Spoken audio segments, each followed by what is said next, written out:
Hello and welcome to another episode of Time Echoes, where we dig up the forgotten echoes of history that still shape our world today. I'm Afonso, coming to you from Lisbon, Portugal. And today, we're exploring the haunting silence around a man whose calm judgment may have saved the world, Stanislav Petrov. Joining me are two guests, Pedro, a Cold War historian from the University of Porto. Welcome. Thank you, Afonso. A pleasure to be here. And with us, as well, is Artur, a Lisbon-based software developer and history enthusiast. Welcome. Glad to be part of this. I didn't know much about Petrov before, so this has been eye-opening. Absolutely. Let's start with you, Pedro. For those who haven't heard the name, and unfortunately there are many, who was Stanislav Petrov? Well, Stanislav Petrov was a colonel in the Soviet Air Defense Forces. On the night of September 26, 1983, he was stationed at a secret bunker near Moscow, monitoring the Soviet Union's early warning satellite system. Suddenly, the system reported that the United States of America had launched 5 nuclear missiles towards the USSR. Protocol would have called for an immediate response, an immediate strike. But Petrov paused. He knew that if the US truly initiated a nuclear war, it wouldn't be with just 5 missiles. He judged it as a false alarm, and it did not report the alert up the chain as an attack. Indeed, he was right. The alert was due to a rare alignment of sunlight and satellite sensors. In essence, one single man stopped the world from possibly entering a full-scale nuclear war. Incredible. It's chilling to think how close we came. Artur, you said the story was new to you?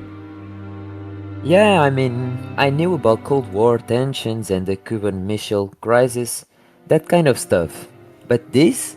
One man at Radar Console holding the fate of millions, and nobody told us about it in school, in the media, nothing. It feels wrong.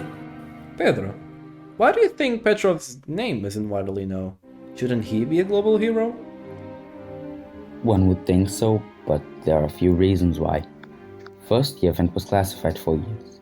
The Soviet Union didn't want to reveal a flaw in its warning system, or that one officer had a night protocol.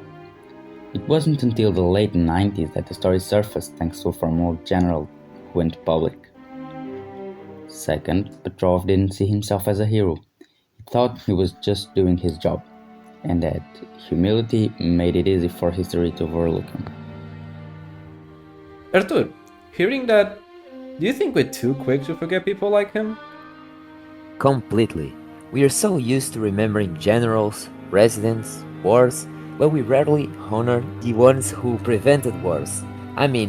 Petrov didn't win a battle, he avoided one. That kind of heroism doesn't fit neatly into patriotic narratives. That's a powerful point. Pedro, in your research, have you found other examples of unsung figures like Petrov?